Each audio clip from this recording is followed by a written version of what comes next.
Assalamualaikum warahmatullahi wabarakatuh. Waalaikumsalam warahmatullahi wabarakatuh. Alhamdulillah rabbil alamin, wassalatu wassalamu ala asyrofil anbiya'i wal mursalin wa ala alihi wa ashabihi ajma'in. Amma ba'du. Terima kasih pemirsa sekalian yang sangat dirahmati oleh Allah Subhanahu wa taala. Alhamdulillah di minggu yang ketiga ya. Minggu ketiga ini kita bertemu kembali di acara live streaming Facebook bersama Minyak Gosok Cap Anoa. Ya, Minyak Gosok Cap Anoa. Alhamdulillah kita pada malam hari ini akan membahas materi yang sangat bagus, sangat spesial ya. Nah, spesial kenapa? Karena temanya adalah cara jitu jual minyak gosok Cap Anoa. Nah, cara itu gimana caranya jualan minyak gosok Cap Anoa ini agar nantinya bisa diterima, kemudian dipakai dan merasakan manfaatnya ya, manfaat dari minyak gosok Cap Anoa. Nah, baik kalau begitu kita sapa pemateri kita hari ini ya, lalu ya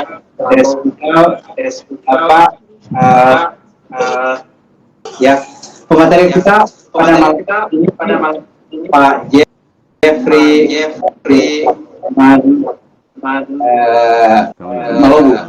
Malobu. Siap. Ya. Baik. Assalamualaikum warahmatullahi wabarakatuh, Pak. Waalaikumsalam warahmatullahi. Bagaimana kabar? Alhamdulillah. Saya senang sekali karena bisa ketemu lagi, tidak terbatas jarak juga dengan lain maupun nanti ini akan diteruskan di channel YouTube Minyak Gosok Cap Anoa. Ya Pak. Ya. Semoga sehat selalu. Amin. Nah, untuk malam ini kita akan bahas, saya anggap ini materi yang sangat bagus sekali dan harusnya yang sempat lihat acara ini gabung nih. Kenapa? Ya tidak semuanya materi ini diterima di channel itu, tapi ini materi yang sangat spesial. Gimana caranya jualan, cara jitu jualan produk minyak gosok Cap Anoa. Dan ini juga dikhususkan untuk teman-teman atau sahabat minyak gosok Cap Anoa yang ingin gabung di bisnis ini ya. Ya, sekilas tentang minyak gosok Cap Anoa ini merupakan produk asli Makassar ya, putra daerah yang sudah ke generasi kedua ya, dan sudah dirasakan oleh ribuan konsumen ya, konsumen Alhamdulillah langsung. Dan saya juga kita juga sudah merasakan gimana. Nah, manfaatnya. Dan sekarang kita mau bahas gimana sih cara itu jualan produk ini minyak gosok Cap Anoa. Baik, silakan ya sebagai pembuka dulu ya Pak Jeffrey. Ya, assalamualaikum warahmatullahi. Dan salam sehat bagi semua dan salam herbal Indonesia, 100% herbal Indonesia. 100%. Ya. Ya, kenapa selalu saya bilang begitu? Karena memang harus selalu didorong ini Pak Bang Rustan soal penggunaan herbal Indonesia. Siap. Nah, alhamdulillah ya kita berdua diberi kesehatan sehingga bisa share lagi tips-tips ini, Bang. Ya. Kali ini saya bilang ada 17 cara jitu. Kenapa 17? Karena baru saja berlalu hari kemerdekaan kita 17 Agustus di yang ke-78 seperti itu. Nah, saya pikir ini sangat penting juga bagi mitra. Sebenarnya ini bagi mitra, tapi dilihat materinya ini umum jadinya, bisa jadi umum. Betul. Karena ini yang dihadapi oleh semua pelaku usaha ya, apalagi di lapangan, salesnya maupun marketingnya. Nah, saya hanya share saja, bukan berarti saya paling tahu. Masih banyak di luar sana mungkin ahli-ahli secara ilmu yang lebih paham. Tapi saya mengambil berdasarkan pengalaman sebagai peraciknya sendiri, yang langsung terjun sendiri, mengamati juga secara sendiri produk hasil produksi kami. Tentu ada kekurangan, tapi mudah-mudahan juga ini menjadi satu inspirasi ya. Karena ilmu itu teruskan berkembang sesuai praktek di lapangan. Kami ini hanya praktisi, jadi saya akan share saja sesuai pengalaman, Bang Rustan, begitu. Baik. Ya, mungkin bisa masuk di pertanyaannya atau... Baik, yang pertama sih mungkin ya, saya supaya materi kita lebih terarah pada malam hari ini, bisa sebagai pembuka dulu nih, gimana caranya memperkenalkan produk dulu nih, minyak gosok cap semua. Atau masuk di jenis konsumen dulu ya, gimana? Boleh. Atau tergantung? Boleh. Bagaimana mengetahui ya, atau tipe jenis konsumen ya di lapangan? Ya. Ada pengalaman Bapak? Ya, kalau secara teori sih jenis konsumen, kalau yang saya hadapi, ini dari hadapi ya, itu ada konsumen yang sifatnya cuek. Ada konsumen yang sifatnya ingin tahu, ada yang menunggu, bahkan ada yang langsung membeli cepat. Jadi ada 4. Tapi kalau secara teori dia sebenarnya itu ada yang sangat apatis. Apatis ini tidak akan pernah membeli apapun ya, tidak peduli sebagus apapun produk kita. Ini yang apatis, yang juga sering pasti dihadapi oleh tim sales di lapangan dan marketing. Tidak pernah akan peduli dia. Ini disebut tim apatis, dan pernah saya banyak mendapati tipe pembeli seperti ini. Nah, nanti ada cara-caranya ya, ada cara-caranya juga. Jadi pembeli apatis tidak akan pernah mau dia. Artinya jadi kita ini tidak pernah buang lama-lama waktu ke dia, tinggalkan. Karena masih banyak waktu yang kita bisa share ke orang-orang yang butuh, yang tentu ini membutuhkan produk kita ya sebenarnya. Nah, kedua itu ada pembeli yang ingin tahu, atau bahasanya itu aktualisasi diri. Aktualisasi diri. Teori.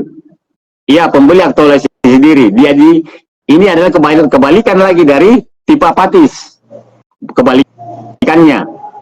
Dia tahu itu, dia mau itu apa yang dia inginkan, manfaat-manfaatnya, harganya, khasiatnya.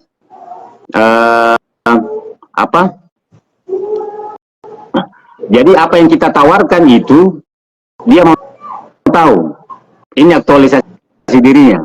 Kebalikan dari pembeli yang cuek-cuek, bukan cuek ya, memang super cuek, yang pembeli apatis. Pembeli apatis itu. Nah, tipe pembeli ini jarang ditemui. Kalau sekali ditemui, dan dia merasakan manfaatnya, insya Allah dia ada lagi namanya pelanggan loyal. Pelanggan loyal itu, ya ini akhirnya dia menjadi pelanggan loyal. Bisa juga tergantung dari, tapi ini paling cepat yang menjadi pelanggan loyal, ini pembeli aktualisasi diri. Nah, yang ketiga adalah pembeli yang selalu bertanya-tanya. Dia bertanya-tanya, jadi dia menganalisa. Jadi pembeli secara teori ini yang saya dapat, dia bertanya saja. Pembeli tanya-tanya, kalau bahasa saya ya. Tanya mulu, tapi tidak membeli. Bahkan cuek. Sudah di packing sana sini, pemesanan tidak dilakukan. Ya wajar. Itulah konsekuen dari kita sebagai pedagang bahasanya ya. Nah, ini pembeli analitis. Jadi dia penuh pertimbangan dan sedikit cerewet. Nah, ini kalau menghadapi ini maka kita butuh kesabaran. Nah, balik lagi ke kesabaran. Terus keempat adalah pembeli penghubung dalam teori. Artinya bahwa dia mau tahu itu karena dia terhubung, dia mau tahu itu apa dulu yang dirasakan oleh orang lain. Dia tanya, tunggu dulu ya, dia lihat testimoni, dia lihat apa kata teman, dia lihat apa kata orang-orang sekitar yang sudah merasakan manfaat, baru dia akan mengambil decision, keputusan untuk membeli. Ini tipe keempat. Nah, tipe kelima ada itu pembeli penyetir. Bahasa anunya ya, teorinya yaitu dia ini pembeli yang ingin serba cepat. Ini banyak kami juga temui di lapangan. Pembeli yang serba cepat. Pokoknya cepat kirim Pak ya, kirim gini ya, kirim ini, kayak gitu. Nah, biasanya ini mereka juga apa namanya? Berarti karena mereka sibuk, jadi tidak suka banyak basa-basi, langsung saja. Jadi kalau pun kita tawarkan manfaatnya apa dulu, apalagi saya di lapangan itu, saya selalu mengedukasi manfaat ini. Ada juga yang bilang, bah udah Pak, nggak usah itu, nanti dibaca aja. Nah ini ciri-cirinya ini, ciri-cirinya ini pembeli penyetir. Dan yang keenam itu pembeli sosialisasi. Nah, maksud dari sosialisasi itu, dia ini pembeli yang suka bicara, suka ngomong. Namanya juga pembeli sosialisasi. Dia suka bicara dengan marketing kita. Dia tanya manfaatnya. Kadang mereka ini tidak terlalu cepat untuk setuju, karena mereka suka talk. Nah, mereka like to chat ya, atau to talk. Seperti itu Pak. Jadi ada 6 yang sebutkan tadi. Nanti mungkin ini dikasih semacam screen di YouTube-nya nanti ya, kalau bisa, supaya ini bisa diperpendek dan orang bisa melihat. Seperti itu Bang Rustan. Baik, jadi ada 6. Berdasarkan ya fakta real di lapangan, ini kita betul beberapa tipe konsumen. Ada yang tipe apatis, ada yang aktualisasi diri, ada yang pelanggan loyal, ya, prospek sedikit, pakai langsung mau berkelanjutan, kemudian banyak tanya, pembeli penghubung, pembeli gerak cepat, penyetir, ya, pembeli sosialisasi ya. Sosialisasi, Masya Allah. Ini istilah-istilah baru lagi saya dapat di dunia ya. Kalau selama ini, kalau ya mungkin sharing sedikit ya, saya biasanya di training di sales saya di mobil, jadi ada beberapa tipe konsumen itu paling 4 aja biasanya sih, yang pakai tipe, ada yang tipe kuasa, tipe harmoni, ya, tipe pemikir, biasanya gitu kan ya, biasanya gitu, ada yang tipe kuasa. Nah ini banyak nih ternyata kalau kita jualan herbal itu banyak nih orang yang punya tipe seperti ini nih. Nah, berikutnya nih, gimana sih caranya mengkategorikan tipe-tipe konsumen seperti ini supaya nanti bisa lebih gampang di follow up-nya ya. Yang mana saja nih ya, kalau dari tipe-tipe itu ya paling memang harus ini dia Pak, karena saya ini kerjanya sebenarnya karena kami masih secara tim dan kerja masih kecil, jadi memang harus menguasai beberapa bagian ya.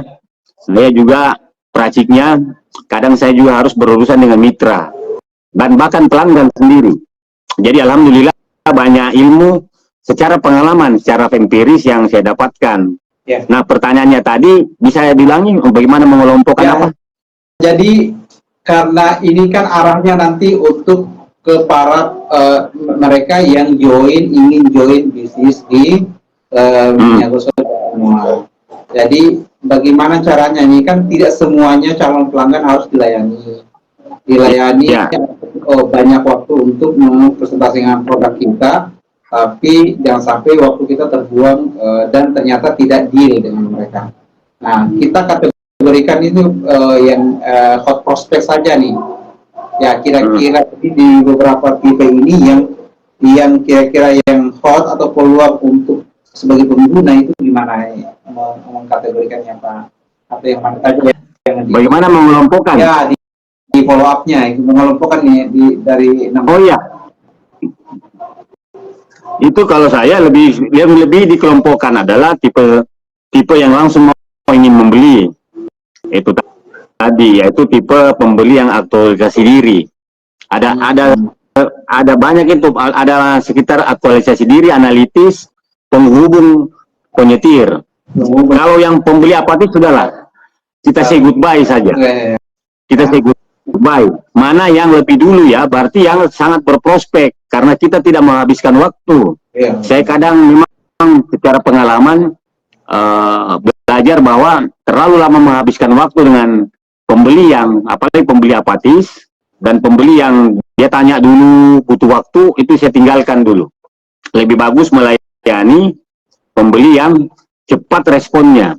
Itu nanti kalaupun nanti pertemuan mitra nanti, insya Allah, semoga amin, itu kita mitra kita itu kita lebih ke, atau sales-sales kita di lapangan, kita lebih strike-kan itu ke pembeli yang cepat saja, yang cepat dalam melayani, yang cepat untuk yang cepat merespon, maksud saya begitu, Bang Rustan. Nanti memang pengalaman ini tidak 1-2 bulan ya, dan ini soal tahan banting. Menjadi seorang sales itu atau marketing itu menurut saya tidak akan habis selagi nafas masih ada di tenggorokan, karena itulah hidupnya dia. Karena selama ini kan menjadi mata pencarian hidupnya, berarti ya dia harus belajar, tetap belajar gitu. Ini tergantung dari ketahanan mental juga masalahnya. Jadi satu apa namanya, satu skup yang saling berhubungan, seperti itu, Bang. Baik, ya. Jadi itu tadi ya, tipe konsumen dalam berjualan ya, menawarkan produk kita. Oke, ini kan tadi Pak Jeff, Siap. kalau ada 17 nih. Nah, sekarang yang kedua, sebelum nanti kita yang kedua itu kalau jadi konsumen ya, itu cara melakukan pendekatan. Dari pengalaman saya, sebenarnya kan saya dari kecil sebenarnya, tapi tidak lama ya, waktu SD, SMP kelas 1 itu di Parepare. Ayah saya saat habis dia membuat minyaknya, diajak saya menjual sampai ke pulau. Itu akhirnya ini sedikit membentuk jiwa sales saya. Ini minyak gosok itu saya bawa, 1 tas saya bawa, disuruh masuk ke rumah-rumah dengan cara saya sendiri. Ya, nah cara melakukan ini berhubungan ya, cara berhubungan maksud saya, cara melakukan pendekatan konsumen itu tentu ini kalau saya lihat dari awalnya dulu ya, bahwa yang kita cari sebenarnya menjual bukan banyaknya untuk laku uang cepat kalau saya, tapi di situ cara melakukan pendekatan itu ya tentu dengan edukasi. Pendekatan ke konsumen itu bisa saja dengan cara ada pendekatan psikologis, karena konsumen itu kan sebenarnya ini berhubungan dengan poin terakhir yang ke-17, konsumen itu manusia mesti dilayani dengan tulus. Ini sangat berhubungan ini. Dari yang tips kedua, cara melakukan pendekatan ke konsumen. Kita harus melihat bahwa mereka ini adalah bukan objek. Itu dulu awalnya. Tapi kita melihat bahwa konsumen ini adalah juga subjek. Subjek yang dia itu manusia, harus dihargai, ada ruang privasi, banyak faktor di situ. Jadi pendekatan pertama psikologis, anggap dia nanti sebagai, sebenarnya ya bisa dianggap konsumen itu, karena kita menganggapnya duluan ini sebagai seorang insan, jadi perlakukan dia dengan cara-cara sebagaimana manusia, bukan sebagai ini tempat dia apa harus dibeli, tidak. Jadi pendekatan manusiawinya begitu, itu ya cara pendekatannya. Apakah bisa dengan cara kita tahu dulu kebutuhannya? Begitu, Bang. Kebutuhannya apa, baru kita tawarkan sesuai nggak dengan produk kita. Kalau biasanya saya pendekatan saya biasa itu kalau pembeli baru ya, saya tanya tentang ibu suka herbal nggak, suka sesuatu yang alami nggak, nah itu supaya memancing, Pak, Bapak suka obat berbahan kimia atau jamu. Jadi pertama itu memancing apa kesukaannya. Bapak lebih suka minum ini atau ini? Itu pendekatannya itu. Atau Pak, kalau baru pertama kali ya ketemu, beda kalau pelanggan lama. Itu tinggal broadcast saja, Bu, ada diskon dan begini, ini untuk ini, karena dia sudah tahu ya, sangat tahu manfaatnya sudah dia rasakan. Ini untuk pelanggan-pelanggan baru. Itu saya memancing dengan pertanyaan-pertanyaan emosional tentang kebutuhan-kebutuhannya. Seperti itu, Bang Rustan.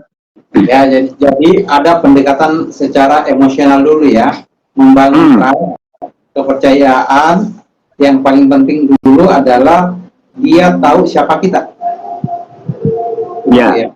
Dia tahu siapa kita, kemudian niat baik kita juga harus tersampaikan. Kayak tadi ya, kemudian terbangun. Kalau sudah terbangun emosional, jadi intinya dulu di jualan herbal ini tidak langsung menawarkan produk, begitu ya Pak Jeff? Tidak langsung. Iya, kalau ini berhubungan dengan cara menjual nanti. Apakah langsung door to door? Ini banyak juga nih. Atau menghadiri pameran, masuk ke koperasi, masuk ke apotik, masuk ke toko obat, itu memang sedikit-sedikit beda-beda BBT. Beda-beda tipis. Ya. Betul. Begitu. Tapi kita bicara sekarang di pendekatan secara personal. Pendekatan secara personal, gimana melakukan pendekatan sampai mereka tahu produk kita dan kita tawarkan produk kita ke si konsumen ini, calon konsumen ini. Ya, tadi saya sudah eksplor sedikit bahwa cara-cara, tapi kan saat di lapangan itu kan tidak bisa kita berlama-lama juga kan. Paling dia mengenal dulu siapa kita, kok kita paparkan kelebihan produk, manfaat. Ya itu tadi masuk di pendekatan personal, kita memaparkan manfaat produk yang manfaat minyak anoa ini yang akan dirasakan oleh oleh calon pembeli ini, begitu. Nah, pendekatan emosional itu penting. Pendekatan emosional itu penting agar terbangun itu kepercayaan. Tidak seperti yang banyak itu, Pak, mau beli ini ya, tidak begitu. Dia punya apa namanya trigger ya. Apa namanya kalau di berita itu dia punya head. Nggak begitu bahasa headnya. Seperti itu. Gampang masuknya ya. Siap. Ya, betul. Oke ya, jadi ada pendekatan. Nah, ini ya berhubungan langsung ke poin ketiga. Tips ketiga, komunikasi awal ke calon konsumen. Gimana caranya komunikasi awal ke konsumen? Ya, berhubungan dengan tadi itu. Nah, ini yang pembukanya seharusnya dengan praktek ini enak ini. Seharusnya memang ini teori ini langsung harus gabung dengan praktek. Ya, kalau dia masuk ke kantor ataupun dia ketemu ini langsung di lapangan ya. Saya sudah berpikir di lapangan, masuk ke rumah-rumah itu komunikasi awalnya agak berbeda. Komunikasi awalnya berbeda. Ketika saya masuk, kalau ada pameran, saya menghadiri pameran beberapa kali itu komunikasi awal beda. Bukan, Bu, singgah Ki, Bu. Nggak begitu. Pak, suka Ki ini? Tidak juga. Ada cara-caranya awal itu ya, saya biasanya pakai komunikasi awal itu, biasanya kan dia menyapa. Memang harus standarnya itu menyapa. Assalamualaikum Pak, Assalamualaikum Bu, Ibu butuh ini? Yang begitu. Biasanya begitu komunikasi awal saya. Menyapa dulu, berikan salam, baru masuk ke komunikasi trigger ya, pemicu agar dia mau mampir kalau pameran, mau mampir ke meja. Tapi pada saat itu kan sudah terbuka itu banyak herbal, banyak botol-botol minyak. Jadi biasanya yang memang tidak butuh dia akan lewat itu, walaupun sudah dipasang spanduk atau apa, biasanya saya komunikasi awal saya melalui selebaran kecil kalau pameran. Kalau masuk ke kantor-kantor itu biasanya saya bilang saya datang bawa kabar baik, Pak, untuk Bapak menjadi lebih sehat. Itu bahasa komunikasi awal saya.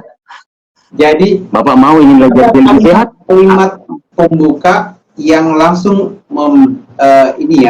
langsung menyerang ini apa ya, pikiran bawah sadarnya gitu ya.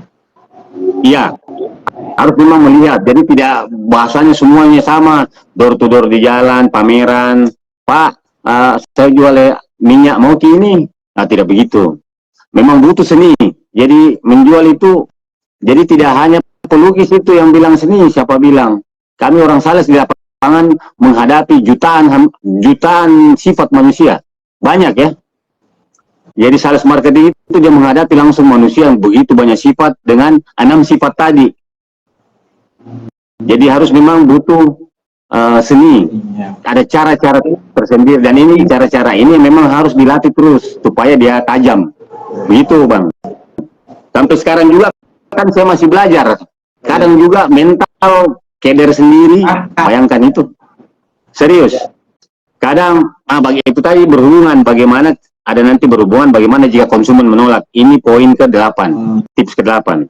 Lanjut, saya langsung ini bagaimana memperkenalkan diri. Nah, ini tadi berhubungan banget ini. Ya. Dari tips ketiga, 4, 5, cara melakukan pendekatan komunikasi awal ke konsumen dan bagaimana memperkenalkan diri. Ini satu bagian ini. Itu satu bagian tadi yang saya sudah paparkan sedikit ya. Perkenalkan diri tentu harus dengan itu tadi. Lanjut lagi nih ke-5, tips PD. Jadi apa yang kita bawa itu kita harus PD memang. Kita harus percaya diri. Ya, memperkenalkan diri itu siapa kita, Pak, saya dari CV Anuajaya, Pak. Kalau sudah masuk ya ke tadi melakukan komunikasi awal. Saya datang bawa kabar baik untuk kesehatan Bapak. Saya dari CV Anuajaya, produksi herbal, obat berbahan alam, Pak. Bapak suka yang berbau alam untuk panjang umur? Nah, kadang begitu. Ya kan? Untuk lebih awet muda, kami bawakan buat Bapak. Bisa saya jelaskan sedikit, Pak? Saya minta waktunya 1 menit aja. Kayak begitu kira-kira poin-poin pembuka. Apa namanya, kalimat-kalimat trigger. Begitu, Bang Rustan. Jadi, kita perkenalkan diri, siapa kita, apa yang kita bawa, manfaatnya buat orang. Itu saja cukup. Tidak di kepala kita itu laku tidak ya, laku tidak itu urusan rezeki, urusannya Allah. Tidak ada urusan. Tidak ada urusan laku atau tidak. Kalau di kepala saya itu kadang laku tidak ya, laku tidak. Nah, kita harus nyatakan itu pikiran laku tidak. Laku tidak itu hanya ada 2, laku dan tidak. Kalau tidak laku ya laku. Ada 2 pilihan di situ. Atau menunggu. Betul sekali ya, betul sekali. Menunggu. Betul sekali. Kenapa? Kalau pertama kali pikirannya laku tidak ya, atau tidak laku selesai. Maka biasanya kita berfokus pada bagaimana menghasilkan orientasinya ke uang. Padahal mindset pertama ini dalam jualan herbal itu adalah bagaimana agar produk kita ini bisa membantu ke sesama manusia. Dan itu mindset. Ya. Itu sangat berhubungan nanti dengan itu tadi nih, sebentar lagi poin ke-6. Jadi bagaimana memperkenalkan diri, siapa kita, apa yang kita bawa, apa manfaatnya. Nah, itu 3 tadi. Buat si fulana kan begitu, buat calon pembeli. Kalau pembeli yang loyal sudah nggak usah lah ditanya itu. Insya Allah dia beli lagi, karena sudah merasakan berkali-kali. Banyak itu saya punya beberapa pelanggan yang langsung, Pak, pesan gini. Malah dia yang sebarkan manfaat-manfaatnya sendiri. Nah, lanjut ke tips PD jualan ya, Pak ya? Ya. Tips PD tadi itu begitu, bahwa ini soal, memang Pak, ini sales itu soal seni. Dia menghayati betul marketing ya, karena beda-beda tip sales, makanya bilang sales dan marketing. Marketing dia bicara secara luas, Kalau sales memang dia menjual, memang langsung bicara soal dan beli atau tidak. Memang kita harus percaya diri. Nah, itu tadi karena saya ini beda mungkin Pak dengan mitra nanti ke depan. Kalau saya karena saya berpikir saya yang racik, begitu. Saya tahu isi luar dalamnya, bahasanya saya tahu jeroannya gitu. Usus-ususnya minyak anoa itu saya tahu. Cara buatnya, bagaimana racikannya, bagaimana sampai jadinya. Jadi kalau ngobrol itu biasanya Pak, ini salah satu kelemahan saya ya, terlalu pede mungkin. Itu bisa satu orang bisa sampai 2 jam. Karena nyorotes terus ini manfaatnya sampai ke jahe, manfaatnya jahe dari secara medis, secara Al-Quran, Masya Allah banyak. Jadi memang harus pede. Pede itu begini, kita paham betul apa yang kita bawa dan manfaatnya itu saja cukup. Manfaatnya ya tentu bermanfaat bagi orang banyak, itu yang ada harus mindset. Ini berhubungan nanti dengan poin ke-6, tips ke-6. Mindset kita bahwa yang kita bawa ini bermanfaat. Apakah bermanfaat? Iya, bermanfaat. Kalau tidak bermanfaat, ya buat apa orang yang banyak itu sudah sembuh. Kedua, yang ada di kepala saya, ini harus terbentuk ya, supaya dia pede bahwa yang saya bawa ini juga ikut memakmurkan orang-orang lain. Contoh, apoteker yang saya harus kasih insentifnya, ya kan begitu. Tim-tim saya yang lain. Kedua, saya pede itu karena orang juga berpengaruh. Kalau ini laku berdampak pada pekebun dan petani. Kenapa? Karena pakai jahe, Pak Bang Rustan. Jahe itu ditanam petani kita. Terus lengkuas ditanam pekebun kita, serai. Nah kalau ini laku banyak, berarti insya Allah mereka juga akan ketiban rezeki. Nah itu yang membentuk saya pede terus. Jadi apa yang kita jual ini dan laku, itu orang lain juga merasakan di belakang. Nah itu yang membentuk saya pede. Biar presiden di situ saya bisa tawarkan, karena saya bentuk banyak yang ikut makan hasil saya Pak. Gitu. Pede, akhirnya pede. Nah yang pede itu yang membentuk kita mindset. Jangan malu. Kenapa? Kalau malu ya repot ya. Berarti itu tadi, karena sales itu sebenarnya profesi. Sudah profesi. Kalau dia tidak menjadikan dirinya sales, susah Bang. Dia tidak akan pernah mau belajar mengambil ilmunya. Padahal di dunia ini semua orang sales. Dia menjual jasanya, dia juga sales. Kan nih, presiden juga, Bapak Presiden Ulil Amar ya sales. Dia menjual produk sumber daya alam dengan mencari investor keluar, kan? Nah, ke-6, mindset penting yang perlu dikembangkan. Itu tadi, mindsetnya itu berpikir bahwa produk kita yang kita bawa sangat bermanfaat. Itu dulu yang harus ada di pikiran alam sadar maupun bawah sadarnya, Pak. Produk yang saya bawa ini bikin sehat orang, iya. Terus ada orang-orang di belakang saya yang ikut makan, iya. Seperti itu. 2 saja ini dipegang, insya Allah pede. Siapapun di depan kita pede. Karena banyak yang ikut merasakan dampak kalau produk kita laku. Lanjut ke-7 ya. Terus bagaimana jika konsumen itu menolak? Nah ini Bang Rustan. Ini tadi yang membentuk mental. Saya pikir juga Bang Rustan pernah ditolak ya. Nah, bagaimana jika konsumen menolak? Kalau konsumen menolak, yaitu kita anggap ya wajar saja, karena di dunia ini hanya ada 2, ditolak dan diterima. Kan begitu, Pak? Ya. Nah, sama saja nih Bang, kalau saya bukan sales. Itu tadi, saya menawarkan kemampuan saya mau jadi PNS. Itu kan juga menawarkan kemampuannya, dites dulu. Mau nggak tidak ini yang penerima? Ada 2. Kalau dia lulus, ditolak, diterima. Kalau tidak ditolak, berarti harus siap. Nah, ini soal mental ya. Ya. Ini soal mental, Pak.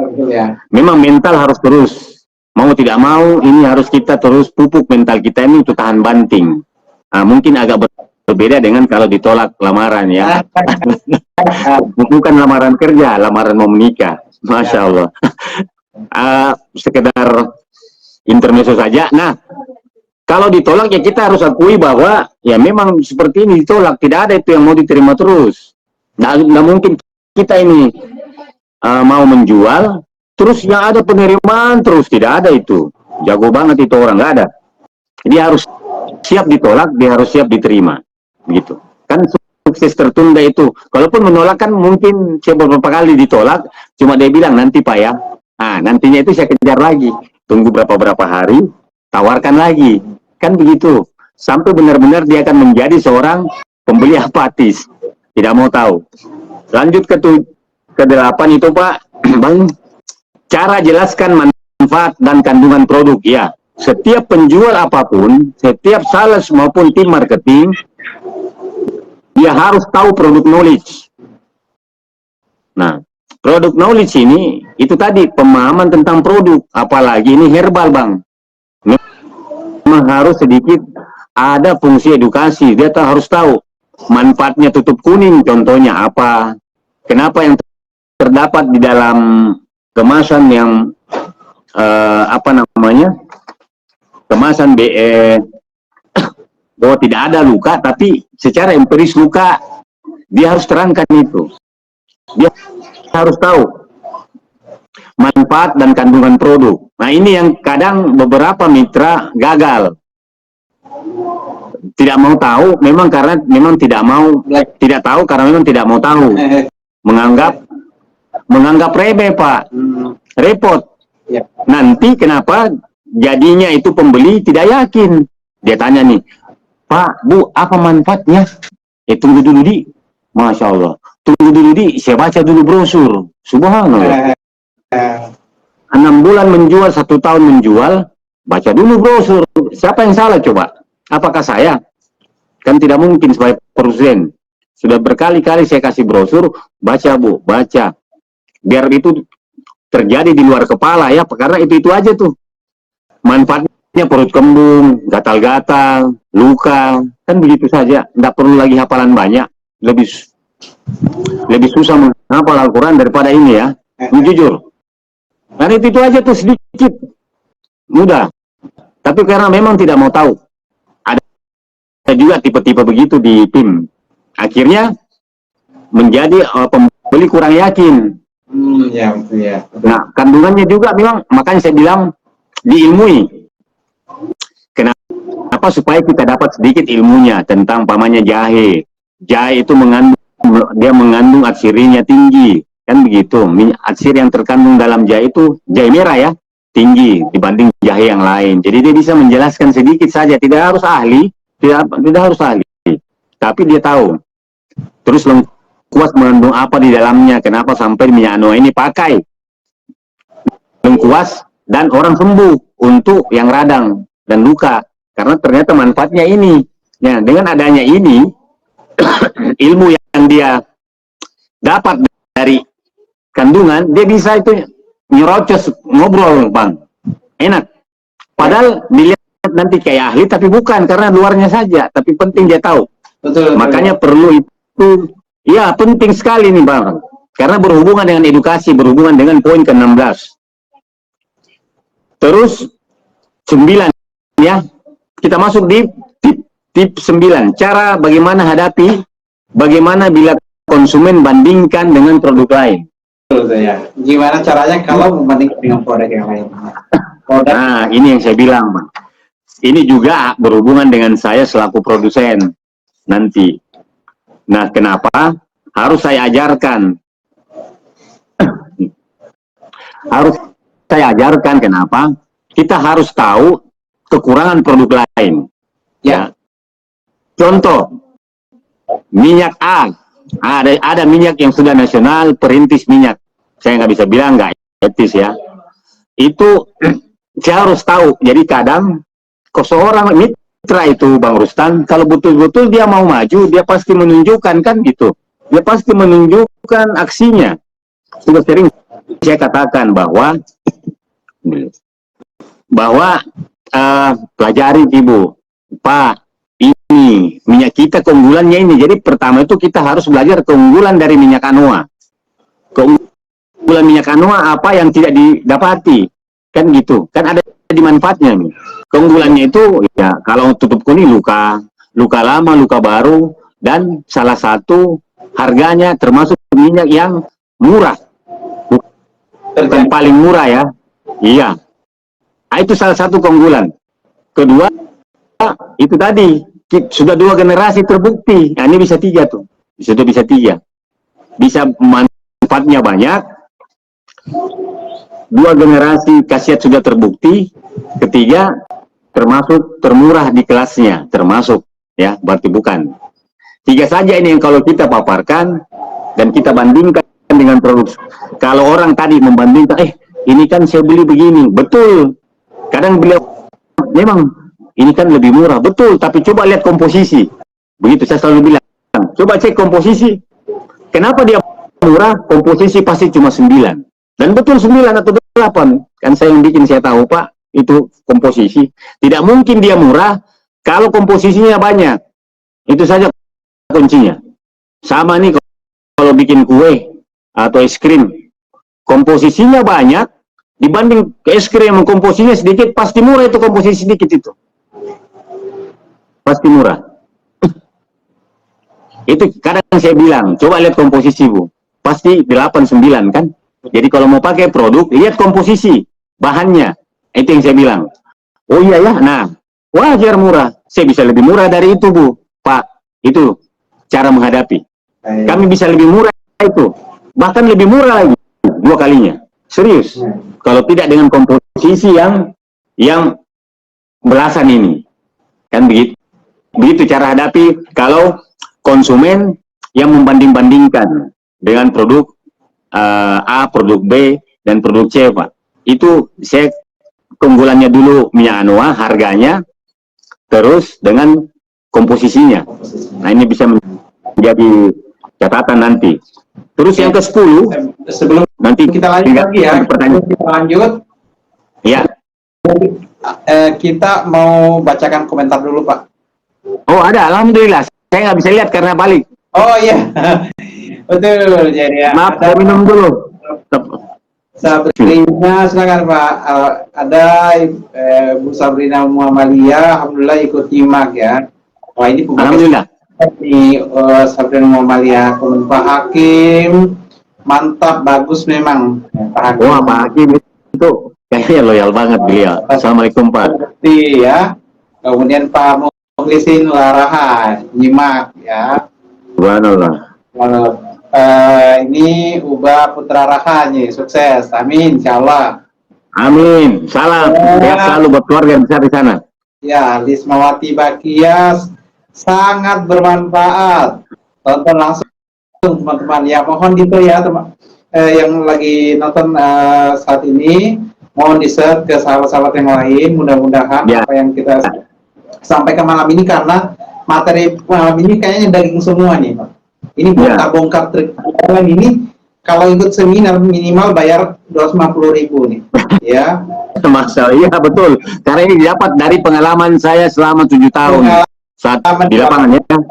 Ya, mungkin ada yang terlewatkan, tidak teratur, tapi inilah. Silakan. Kemudian ada Ibu Mira Fajar, sukses. Terima kasih Ibu Mira Fajar. Pak ini ya, Mas Sudi Imansyah, terus Sepian Wajaya, amin. Masalah itu, minta maaf, Ibu Mira itu dia hadir kemarin itu janji minyak, tapi suruh beliau datang, semoga beliau datang. Baik. Dekat. Ya, silakan ya, kembali di-share materi ini, karena materi ini sangat penting. Live ini dan teman-teman streaming bisa nanti nonton di channel YouTube Minyak Gosok Cap Anoa. Baik, kalau gitu kita lanjut lagi nih tips ya. Tadi kan 17 Agustus ini ya, momen Hari Kemerdekaan, jadi kita kasih 17 cara gimana caranya melakukan penjualan ini bagi teman-teman yang ingin gabung di jadi mitra strategi Minyak Gosok Cap Anoa. Oke, dilanjut lagi. Ya, kalau ke-10 itu bagaimana strategi konsumen yang minta harga tidak sesuai ya. Ya. Itu berhubungan dengan di atas tadi itu. Biasa ada yang terlalu murah. Yang 21.000 itu yang 25 mili itu kadang dia minta 10.000. Nah, ini pernah contoh. Ada 10.000 saja. Iya, ini nih. Iya, ini yang hangat ya. Ini sebenarnya 30 mili ini, tapi di dalam saya tulis 325 mili. Nah, boleh berkurang kan timbangan. Nah, itu ada yang bilang sudah 10.000 aja Pak. Kan ini kan harga yang tidak sesuai. Saya bilang Bu, itu sudah Pak, ini sudah murah Pak. Minyaknya sudah termasuk murah. Dengan rempahnya banyak begini, saya pikir tidak sesuai. Nah, itu biasa kadang gitu. Bahasanya begitu. Atau Ibu, Pak, saya kasih gratis saja. Serius. Halo?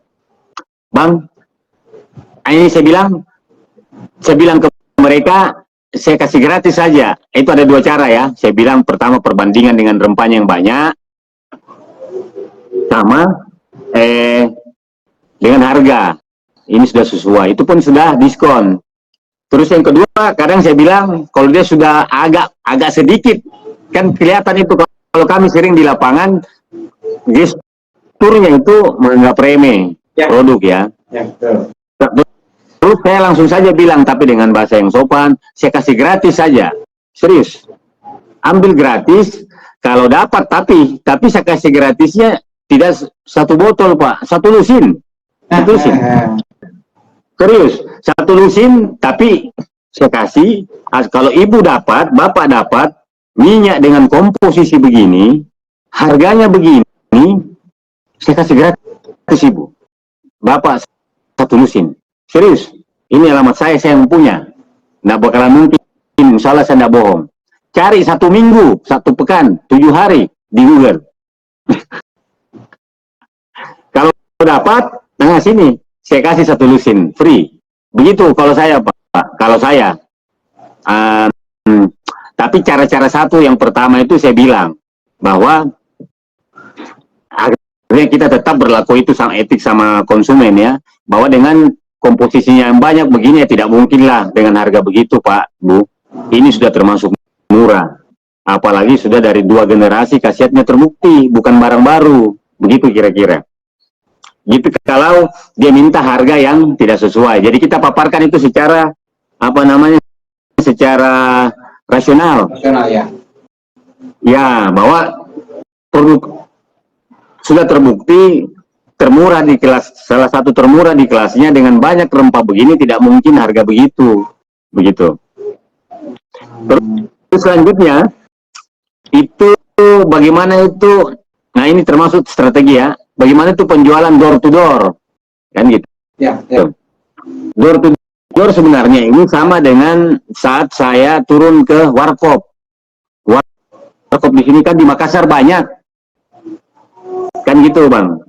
Door to door kan sebenarnya dari person to person jadinya. Ya, ya.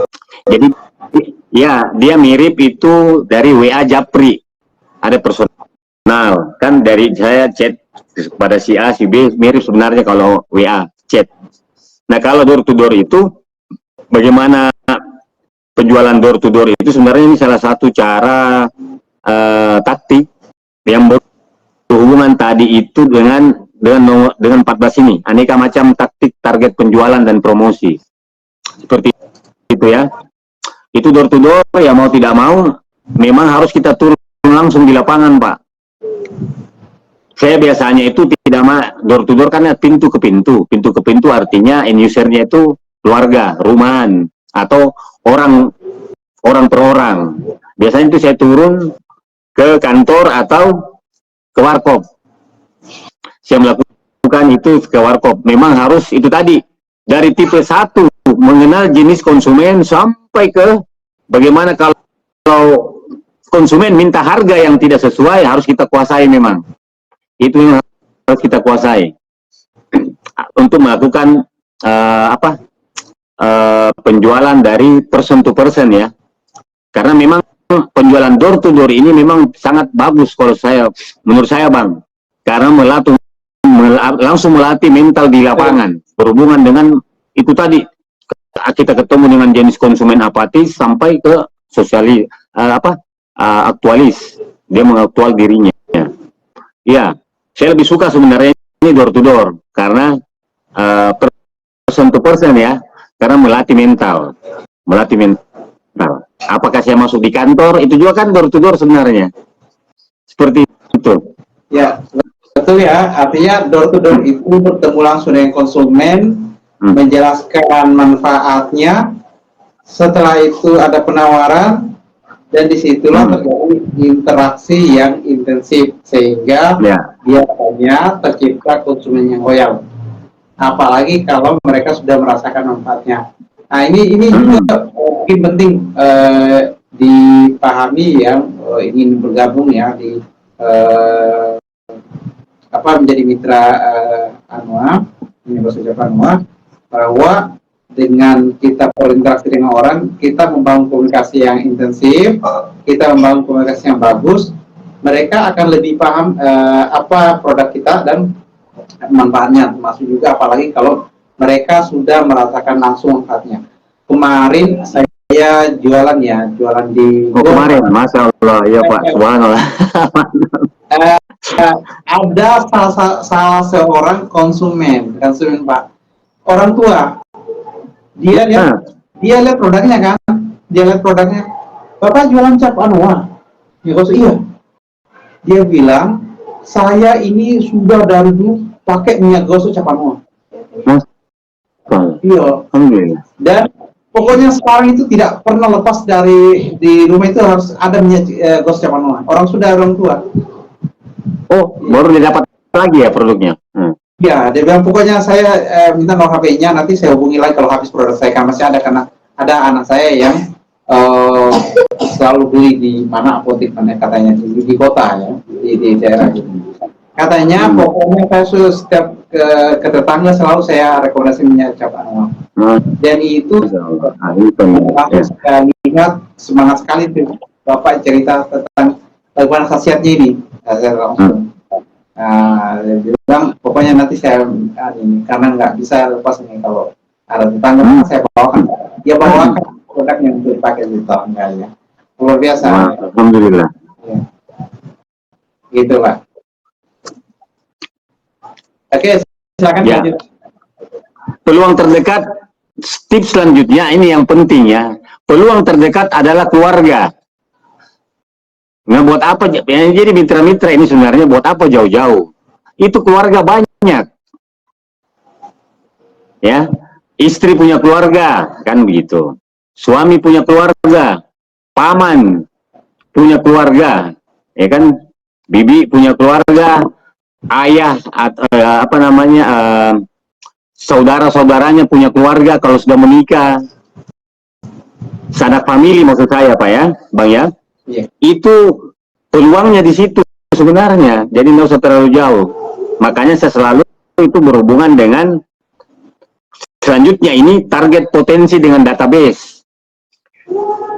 Itu dia melisting tadi keluarga ayah, paman, bibinya, saudaranya kalau dia menikah, anak istrinya, anak, ya kan? Terus teman, sepupunya. Itu kalau di listing itu bisa sampai, kalau dia keluarga besar, bisa sampai 20 orang itu Bang. Itu dia yang terdekat. Kenapa? Karena dengan keluarga ini dia sudah percaya kita. Karena sangat dikenal, sudah sangat kenal dengan secara psikologis. Ya. Kan gitu. Betul. Tidak perlu lagi berlama-lama, tidak perlu harus memperkenalkan diri. Tidak harus capek-capek, itu orang sudah tahu. Oh si ini jual saya jual ini, pakai mau dulu. Bagus itu, daripada kau beli ini. Itu contoh bahasa-bahasa yang sering digunakan. Jadi, mulai dari keluarga dulu. Ya. Itu penting, mulai dari keluarga. Nggak usah jauh-jauh, mulai dari keluarga. Karena habis itu, dia listing ke teman SD, teman SMP.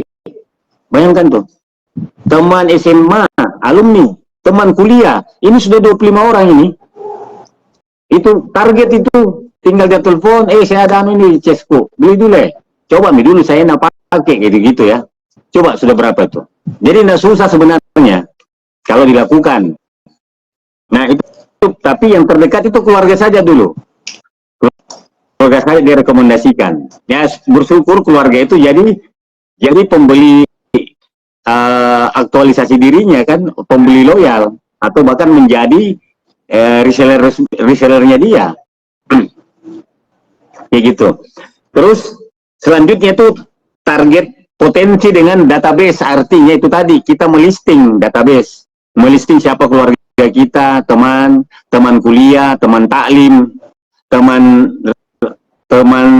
tetangga, teman komunitas, banyak sekali nih, teman alumni, ya, terus teman lingkungan masjid, atau teman sampai ke teman arisan. Itu semua dipakai, semua dimanfaatkan.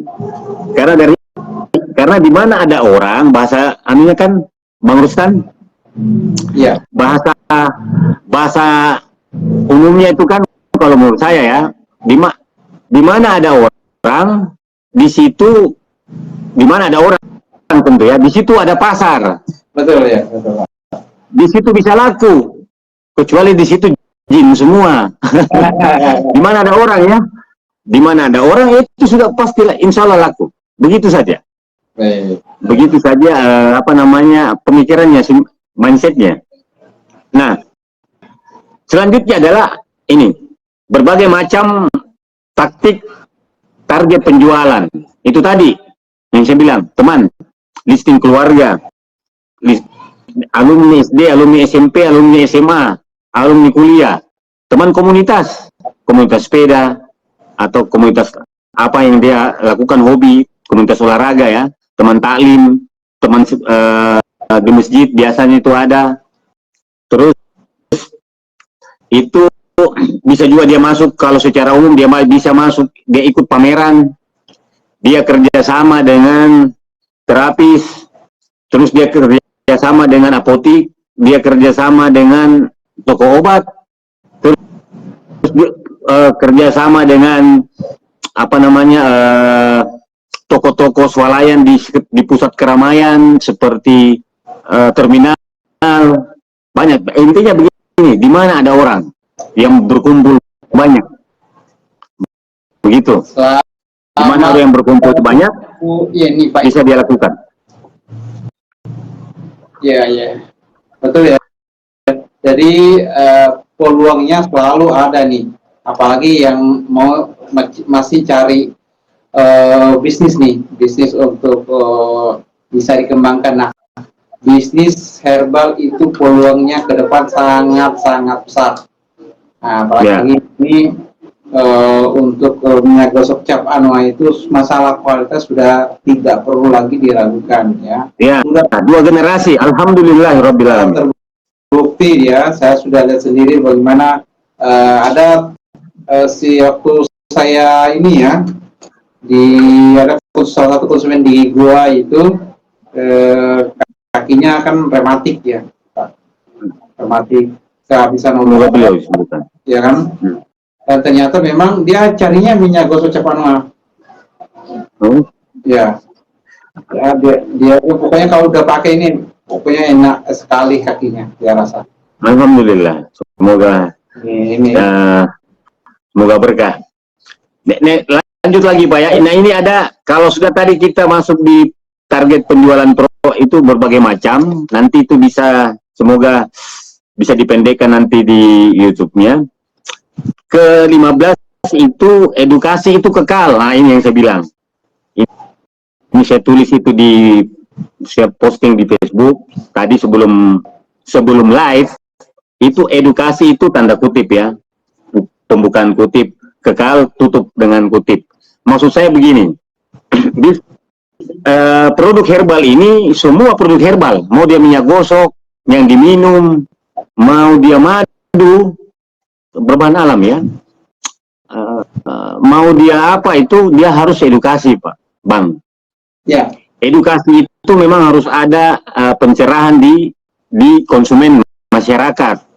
Jadi tidak bisa sekedar menjual kayak menjual mainan, selesai itu jual pergi, hit and run itu kan, pukul jual pergi, dimana yang penting menjual saja, tidak ada lagi. Padahal ini kalau di herbal, produk herbal itu produk yang berbasis tanaman obat itu memang dia harus edukasi. Makanya saya bilang di sini bahasa tanda kutip, edukasi itu kekal. Kenapa harus ada? Tidak bisa ada. Karena rata-rata itu edukasinya cara pakai, ya, cara pakainya, manfaatnya, bahkan kepada si sakit kita memang harus edukasi. Contoh tuh ada beberapa orang yang sakit diabetes, luka diabetes, tetap harus diedukasi, didorong malah, dikasih semangat, berdoa Ibu, minta kesabaran karena sakit itu menurut Islam sabar, sampai begitu. Berdoa Pak, terus ikhtiar dengan cara-cara yang sudah ditunjukkan secara agama, sampai ke situ Pak, sampai ke situ. Edukasinya sampai ke situ, bukan hanya soal manfaat, tapi mendorong orang untuk mau sehat, itu sampai di situ. Kemarin kita ada pengalaman nih Pak, waktu saya dijual di GOR juga, ada konsumen ini yang menjadi akhirnya beli karena dia mengeluh selalu sakit kepalanya, ya kan, sakit kepala, kemudian lehernya tegang. Dia tanya, kok biasanya begitu, saya susah tidur, kemudian leher saya tegang, kepala saya selalu sakit. Kemudian saya coba, Pak, sini saya terapi Pak, saya ambilkan, kemudian saya terapi, saya urut di bagian leher, kemudian ke kepala. Setelah itu dia langsung ringan, dia rasa Pak, langsung dia ringan. Dia bilang, bisa nggak saya telepon Bapak untuk terapi saya untuk ya boleh saja. Saya ini basisnya juga terapi urut ya. Jadi nggak apa-apa Pak, bagus, satu paketkan saja, minyak dan terapis, betul itu. Ya Pak. Oke, ya, edukasi itu kekal. Jadi yang ini harus mitra, walaupun bukan mitra ya, siapapun apapun produk herbalnya dia itu harus mengedukasi, bukan membeli saja. Makanya, tapi ya itu tadi, tahan mental dia. Kalau dia sudah mengedukasi orang cuek, ya memang begitu, harus siap dengan penolakan. Seperti itu. Edukasi ini harus terus ada. Makanya dalam setiap postingan itu, saya banyak tidak harus menjual langsung, tapi mengedukasi banyak. Nanti kalau di FB saya yang pribadi, yang Japrai itu, saya edukasi saja banyak. Tapi yang di FB-nya minyak Anua, ada menjualnya. Kalau di FB saya tidak mau, jarang sekali menjual. Edukasi, saya alihkan ke akun itu tadi, minyak gosok cap Anua dan Anua minyak gosok. Gitu, memang harus edukasi terus.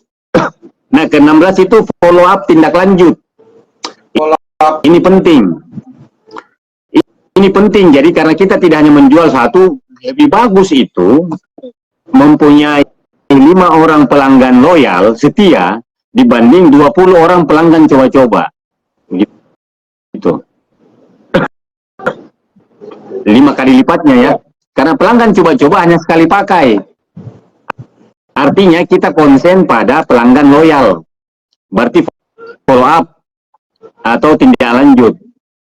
Nah, dengan adanya tindak lanjut ini berhubungan dengan sebentar ini konsumen itu manusia, mesti dilayani dengan ikhlas. Dia sebagai subjek.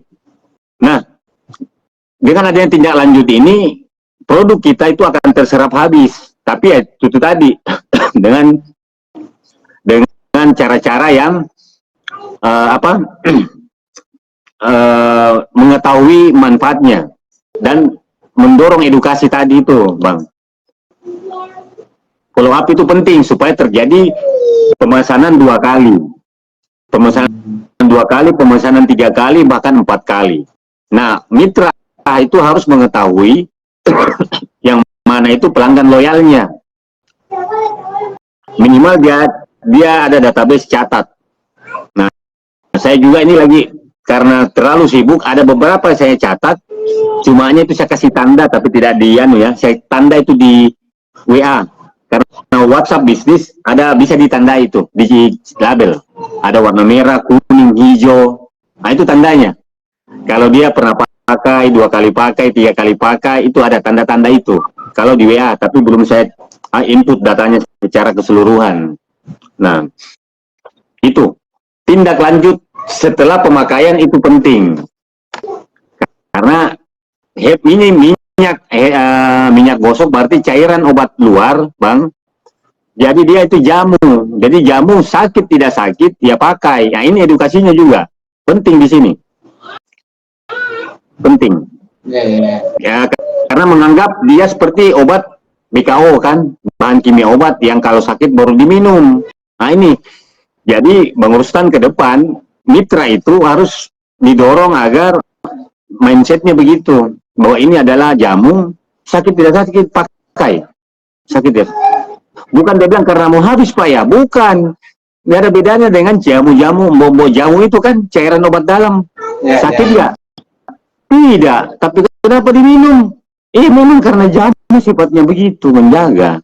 Sama aja nih minyak anua. Jamu cairan obat keluar, tidak ada bedanya sama dia pakai jahe, kita juga pakai jahe. Seperti itu.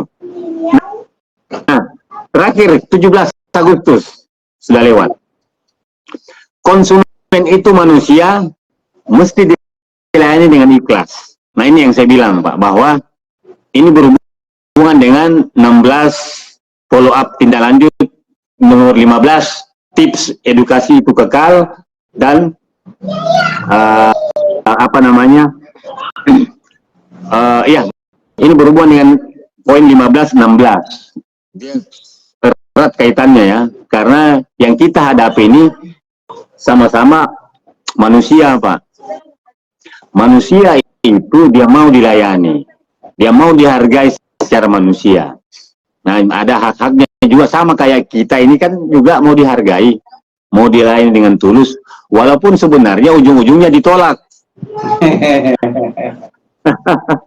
Kan ditolak, atau kalau diterima alhamdulillah, kan tuh Haji. Ya kalaupun ditolak ya memang begitu, kita layani saya dengan tulus. Maka sangat penting mindset ini memang Pak, bahwa kita ini bergerak di bidang jasa, produk dan jasa sebenarnya. Jadi tidak hanya, kalau saya melihat tidak hanya jasa, produk hasilkan produk, jual, tidak Pak, tapi juga jasa, ada pelayanan. Nah ini harus dirasakan juga oleh mitra. Insya Allah mitra yang ingin juara, pasti insya Allah dia pasti mau menerapkan 17 tips ini. Kalau 17 tips ini dia terapkan, insya Allah Pak, itu mungkin kalau dia asal lagi, saya mungkin dikalah. Karena memang saya ini mau konsen untuk produksi saja. Tidak mau konsen untuk, tidak mau lari ke penjualan. Begitu. Dia akan menjadi seorang agen yang handal ini. Kalau dia menerapkan 17 secara praktek ya, apalagi kalau ditambah dia sekolah, minimal dia ikut kursus itu banyak 3 hari, melejit dia ini. Seperti itu. Jadi kita hargai itu manusia. Ini terakhir yang ke-17 itu tadi, dia seorang manusia, kita jangan anggap dia itu pembeli saja, nggak bisa. Tapi juga dia sebagai yang membuat keputusan. Manusia kan ingin dihargai. Nah, kalaupun tidak, kadang saya itu contohnya, saya kadang terlalu banyak, saya kadang broadcast itu saya ucapkan salam sehat, kadang saya buatkan gambar-gambar, semoga sehat, sukses, berberkah hari ini, tercapai tujuannya, begitu saja. Tidak harus selalu itu broadcast menjual saja, tidak. Seperti itu Bang. Ya, lanjut. Ya. Baik, jadi pemirsa live streaming yang dirahmati oleh Allah Subhanahu Wa Taala, tadi 17. Sebenarnya kalau kita mau bedah lagi itu akan banyak dalam 3 hari. luar biasa. Tapi ini saja poin-poinnya yang kita kasih pada malam ini, dan nanti ini bisa diterapkan ya, bisa diterapkan untuk men-treatment customer kita ya. Jadi tadi di awal dari bagaimana membangun mindset yang benar di kepala kita tentang cara benar, cara jitu, cara yang baik jualan produk kita. Setelah itu ya, bagaimana membangun mindset yang baik, bagaimana membangun mindset yang sukses di kepala kita dengan visi-visi ke depan yang besar, harapan-harapan besar, dan diikuti dengan aksi-aksi yang nyata di lapangan. Termasuk yang pertama itu menghadapi konsumen, yang kedua gimana caranya teknik ya, sudah disampaikan tadi dengan panjang lebar, komunikasi yang dibangun, pendekatan secara psikologi, emosional, kemudian bagaimana caranya agar konsumen kita itu lebih dekat ke kita dan percaya dengan produk yang kita jual. Kemudian yang berikutnya bagaimana agar mereka juga bisa merasakan langsung. Nah, begitu mereka merasakan langsung, mereka percaya, yakini bahwa produk kita produk yang sangat berkualitas dengan harga yang murah, terjangkau, harga merakyat, gitu. Dengan harga yang harga merdeka ini. Harga merdeka ini, Pak. Dan ini semuanya bisa dipakai di lapangan untuk memperbesar bisnis ini. Karena target kita target kita ke depan bagaimana bisnis ini bisa lebih dikenal oleh semua kalangan ya, baik kalangan masyarakat bawah sampai ke pejabat-pejabat, pengusaha-pengusaha, ke dinas-dinas, instansi, semuanya dikenal, mulai dari Makassar dulu sampai ke seluruh Indonesia. Yang paling penting, jadikanlah konsumen itu lagi manusia, bukan cuma sekedar untuk dijadikan menghasilkan atau membeli saja, tapi bagaimana mereka bisa betul-betul merasakan pelayanan kita, pelayanan yang sepenuh hati dengan produk-produk yang berkualitas. Kayak gitu, Pak.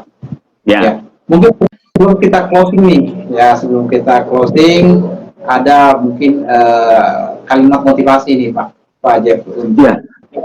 Alhamdulillah. Ya, Pak. Paling itu ke depan ini kan kita akan mencari emas ya. Pasti orang mau emas kan, mitra strategis maksud saya, Pak. Yang betul-betul mau maju supaya saya juga ini tidak menghabiskan waktu, tapi lebih menghabiskan waktu bagi orang-orang yang mau maju. Nah, itu saja. Jadi target kita ini sebenarnya mendapatkan mitra yang menjadi tim, begitu. Nah, semoga ini akan datang tim-tim, tidak harus banyak tim, tapi kalau tim ini dia bagus teamworknya, itu bisa mengalahkan orang banyak yang tidak bagus secara tim, tidak terorganisir, kan begitu. Nah, insya Allah kita akan cari tim-tim yang siap diorganisir agar mari sama-sama maju, ambil jatah bagian di 34 provinsi. Sekarang kan 34 provinsi ini, nah paling tidak target kita itu, Pak, 34 provinsi. Saya pikir ini suatu kerja yang luar biasa, yang memang butuh tim yang memang mau punya sama-sama, ingin minimal yang kita akan bentuk itu visinya yang sama dengan kita, supaya bergeraknya itu sudah lari sprint, bukan lagi lari karena kan estafet. Nah, sudah lari sprint semua, seperti itu, Pak. Dan kedua, saya harap nanti di YouTube-nya ini, Bang, itu dibuatkan ada kayak screenshot yang lebih pendek atau buat di short, karena ada beberapa orang yang mengeluh, bukan mengeluh ya, terlalu panjang, Pak. Kami yang menghabiskan data itu, kalau yang datanya kami nggak punya waktu. Nah, makanya saya bilang ada YouTube. Tapi kalau bisa pendek-pendek ya, kalau pendek-pendek juga agak repot. Tapi nanti dibuat yang sifatnya itu kayak vlogger-vlogger lain, bagaimana untuk memancing, paling tidak ada screenshot yang membuat dia itu mengerti. Begitu, Bang. Ini masukan. Baik, terima kasih. Masukan ini. Nanti memang akan dibuatkan ya semacam video durasi pendek 1 menit di Reels, kemudian di Nanti kalau panjangnya dia mau ya. itu akan dibuatkan supaya lebih dapat poin-poinnya. Mungkin sebagian Ya. orang YouTube itu dengan durasi lama agak butuh waktu. Nah, Betul. nanti kita akan buatkan semacam video pendek untuk durasi pendek untuk edukasi ke konsumen juga, Pak. Insyaallah. Ya. Ya. Alhamdulillah. Baik, kalau gitu mungkin karena sudah ada 17 tips ini sudah dipaparkan semua. Silakan kalau nanti ya, siapa tahu ada yang baru nonton setelah acara live ini, silakan kalau ada yang mau tanyakan mau gimana sih caranya join di bisnis jadi mitra strategis Gosok Cabana ini, bisa di japri saja bisa, atau juga bisa komen ya di kolom komentar, silakan bisa di inbox juga boleh untuk bagi yang mereka atau siapa saja yang ingin gabung di jadi mitra ya, mitra Gosok Cabana. Silakan yang mau hubungi nomor HP 0853 9644 7564 atau bisa langsung di komentar ya. Ya. Baik. Nanti dibuat itu di YouTube pendeknya nomor Bapak. Baik. Biar cepat orang hubungi. Siap. Baik. Ada lagi yang mau disampaikan Pak? Itu aja Pak.